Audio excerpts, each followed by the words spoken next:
আসসালামু আলাইকুম। আমরা আসলাম বাংলাদেশ এয়ারপোর্টে। এয়ারপোর্টে এসে যা দেখলাম, অনেকের আনন্দ, অনেকের অশ্রু বিদায়।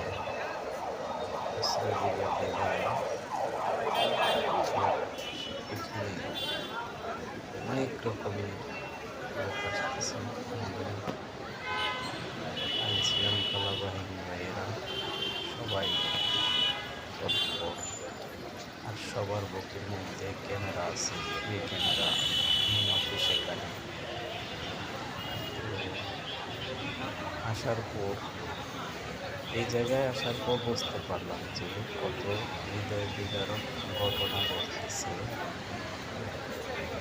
কারণ দেখো, ছোট বাচ্চা নিয়ে যাইতেছে কোনো মা, কোনো বাবা। দেখো, আবার উপরে যে এটা এন্ট্রি কাউন্টার ঢোকার, যে উপরতলায় যেটা আছে ওটা হচ্ছে আনন্দদায়ক। সবসময় এটা হচ্ছে বেদনাদায়ক। এরকম বেদনাদায়ক যা কল্পনাহীন। সবাইকে ছেড়ে চলে যেতে হয় দূর প্রবাসী, সোনার হরিণ খোঁজার জন্য। কেহ সোনার হরিণ খুঁজতে খুঁজতে সে মাটির হরিণ সহকারে পাওয়ার সম্ভাবনা রাখে না। কেহ সোনার হরিণ পিছনে ঘুরতে ঘুরতে সে হীরার হরিণও পেয়ে যায়।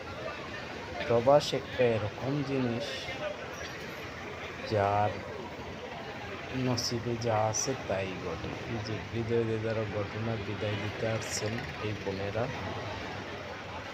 তো বিদায় দেওয়ার দৃশ্যটা তো আপনাদেরকে দেখানো সম্ভব না, কারণ কারো প্রাইভেট জিনিস দেখানো সম্ভব না, তাই আমি দেখাইতে পারলাম না। ঠিক আছে, তো এখন প্রবাস নামের সোনার হরিণ সবাই ঘুরতে ঘুরতে ক্লান্ত শেষে কেহ পায় কেহ পায় না। এটাই বাস্তব জীবন। কারণ প্রবাসে অনেক রকমের লোক আছে,